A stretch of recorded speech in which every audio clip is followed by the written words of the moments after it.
So one of the problems of leaving the boat so long, we've had a few issues when we got back to the boat, and one of them was I couldn't seem to get the instruments working. The instruments would come on, but they weren't showing the depth and the speed. So obviously the little display boxes were working, but there must be something wrong with the sensors. And then I realized perhaps it was something at the masthead, like you get a lot of lightning around here, so perhaps there's a problem with that. So I've just gone online to the Raymarine site. I put a post up yesterday to ask about what we could do to test, because I have a feeling this little box, the ITC is at the bottom of the mast, have a feeling this little box might be not working properly because it doesn't have all the LEDs on that it normally does. And I can do some tests, and I sent a note in and he sent back some suggestions, so I'm just checking those with the voltmeter to see what's going on. You can read the voltage from the top of the mast off in here. Okay, so I've got some numbers back. I'll send this stuff back in, what voltages I've got, I can send them back, and then they're supposed to respond in a few days, but they seem to be pretty quick already, so.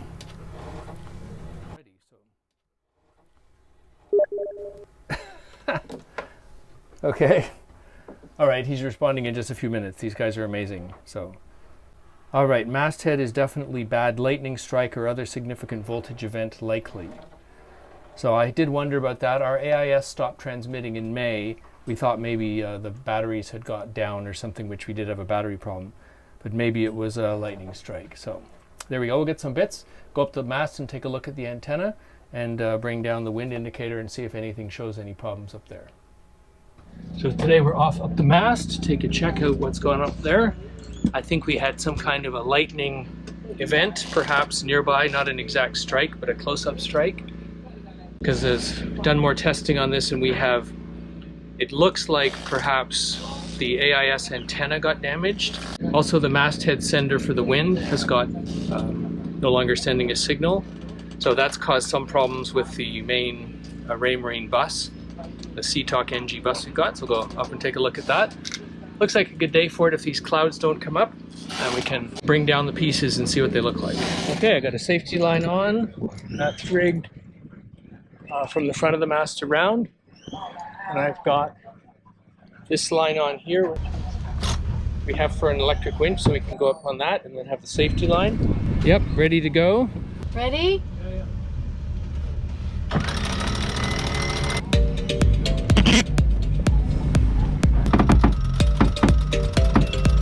First spreaders.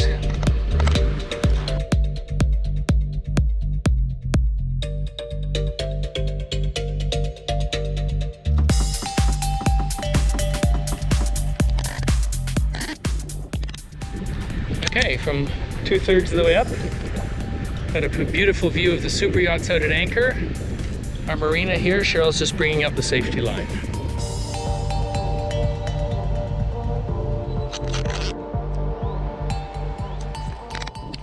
We're looking for any sign of lightning damage up here.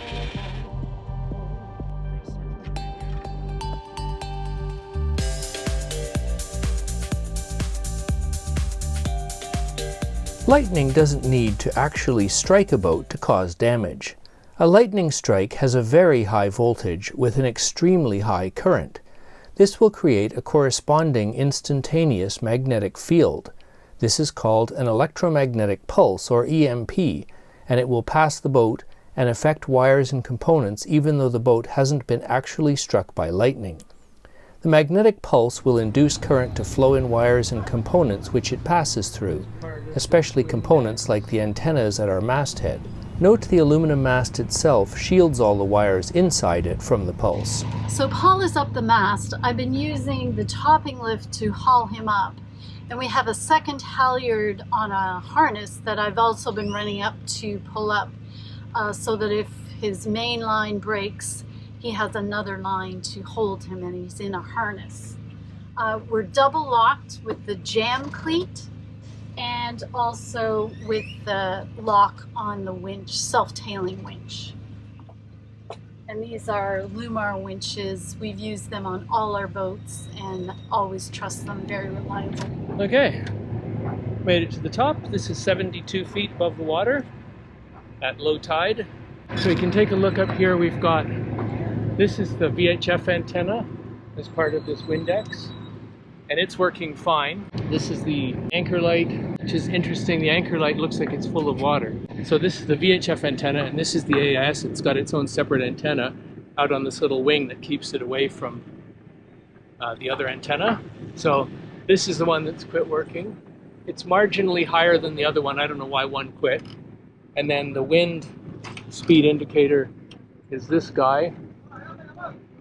And that's not working either. I mean, obviously it's spinning. It hasn't been damaged by a bird or anything, but it isn't working. So it's not sending an electrical signal. So I'll bring that down too. I should be able to just undo this if I can loosen this collar. Yep. So that'll be easy. So this is a clever system. Just loosen the collar and bring it down. And then this guy is a little more tricky. They've put it together with a cover over the joiner here. So obviously if I can cut this away, then I should be able to unplug this and then take it off the mast here and bring it down for a check and replacement. There's my warning that I don't have all day to do this. It's raining over the other side of Panama. So I gotta get done and get down fairly quick before the rain comes and perhaps lightning again. Okay, so I just have to take this connecting cover off here. So let's put a nice waterproof cover over the splice between this wire. I'm feeling little drops of rain already. Sucks.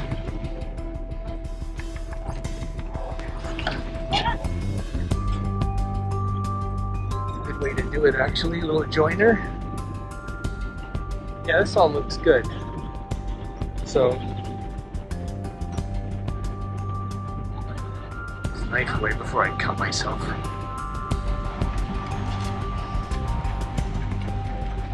So the idea is to take this antenna down and test it.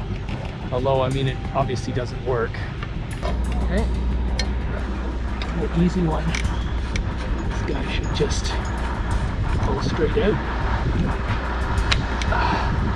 Yeah, it looks fine.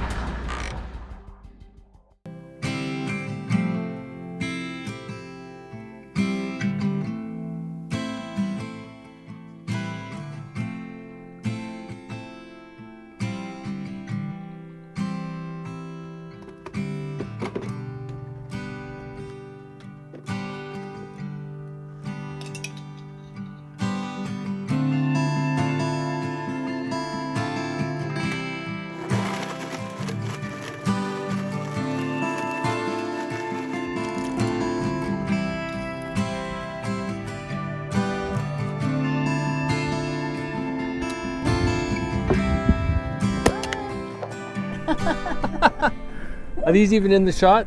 Probably not. Probably not.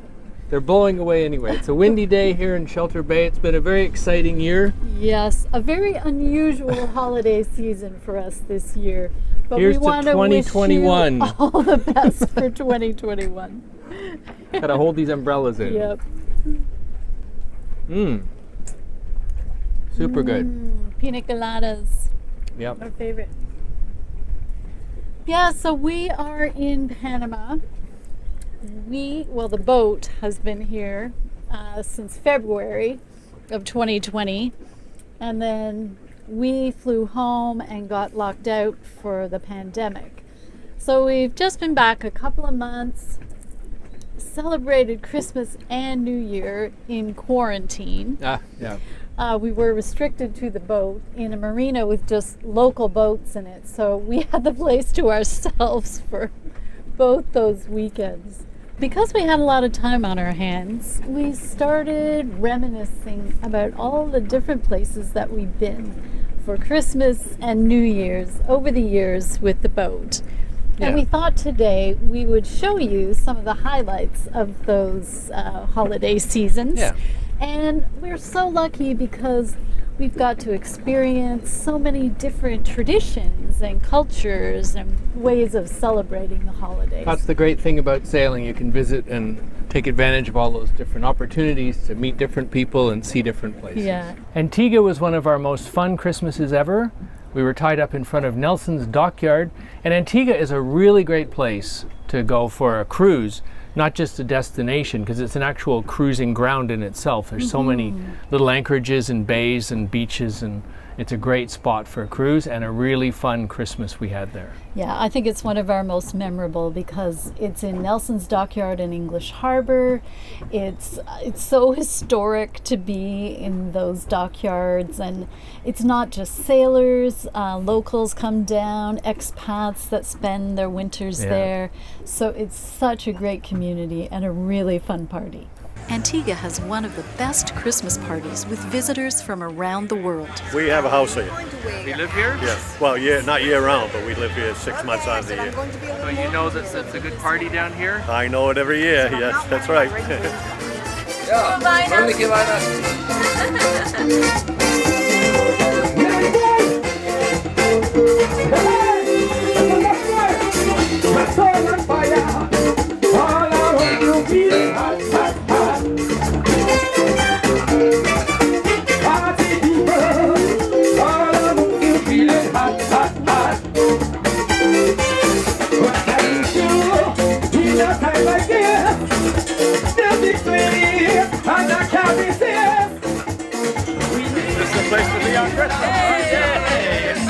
Another memorable Christmas with a nautical theme was in St. Lucia after an Atlantic crossing with the ARC, the Atlantic Rally for Cruisers.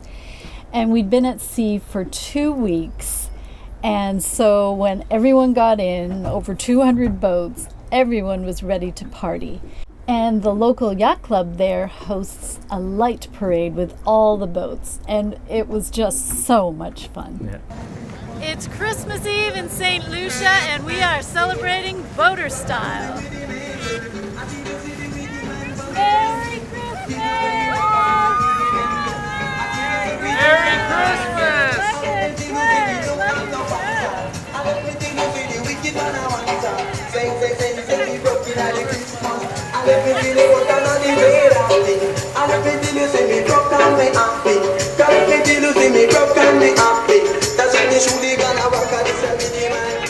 We haven't spent every Christmas in the Caribbean.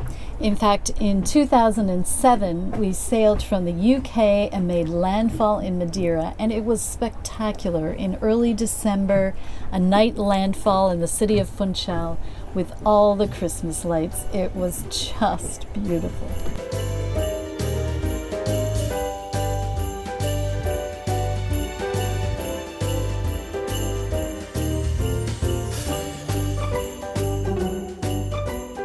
Heading on to the Canary Islands, we would get there before Christmas, but we were not going to really leave until after Christmas.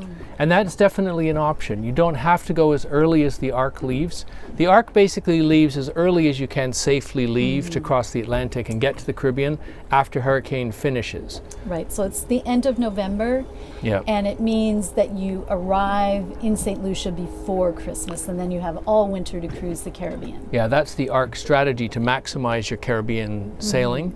Alternatively, you can quite safely wait until after Christmas if you want to spend Christmas at home or in Europe and then head across the Atlantic afterwards. So that's what we did, and actually had New Year's at sea.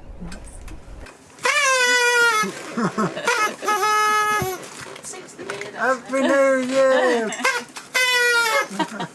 Woohoo! Happy New Year! Happy New Year! Actually, Oh, there you go. cheers. I got 10, 9, 8, 7, 6, 5, 4, 3, 2, 1. Happy New Year! Happy New Year! Happy New Year! 2009. Happy New Cheers. Year! Happy New Year! Cheers.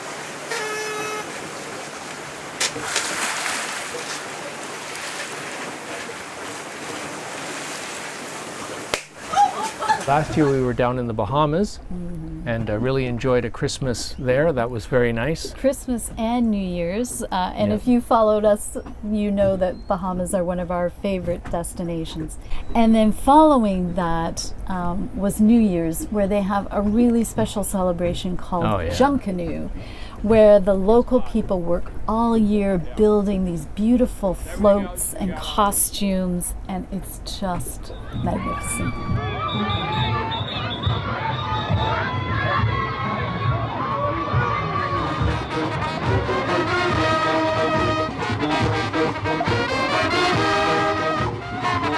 Oh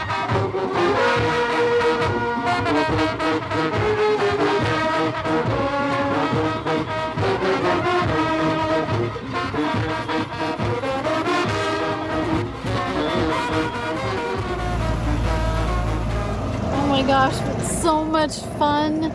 It's just great. Everybody knows each other here, and the sailors are included, and the costumes were beautiful. The night was perfect. Wow, best junk canoe ever. Oh, so that was such a fun evening. Again, you know, lots of sailors, lots of local people and travelers, and just such a passionate celebration for the holidays. In contrast to that, New Year's Eve was very quiet but natural and fun. We were on Stocking Island with some cruising friends, built a bonfire, and brought in 2020 with great expectations. Oh yeah, 2020, the year of clear vision. Boy, did we get that wrong. Sounds like we're counting down. We are. Okay, Cruisers midnight. Everybody, Cruisers midnight, 9 o'clock. We are going to bring in the new year, 2020. What 2020, is it? the year of The vision. year of clear vision. Like 2020 vision, get it? I got it. Great. 8, 7, 6, 5, 4, 3, 2, 1. Oh my gosh, yes, who could predict what this year will bring? But hey everyone, here's to 2021. We got through the last year, and we're all looking forward to another great year, a positive year this year. So please, in the comments below, tell us about your plans. What is it you're hoping to achieve, or where you're hoping to sail in this brand new year? Thank you for your support. If there's anything we can do to help you fulfill your dreams of getting out on the water, we're here for you. Thanks, Cheers and Happy New Year. New Year.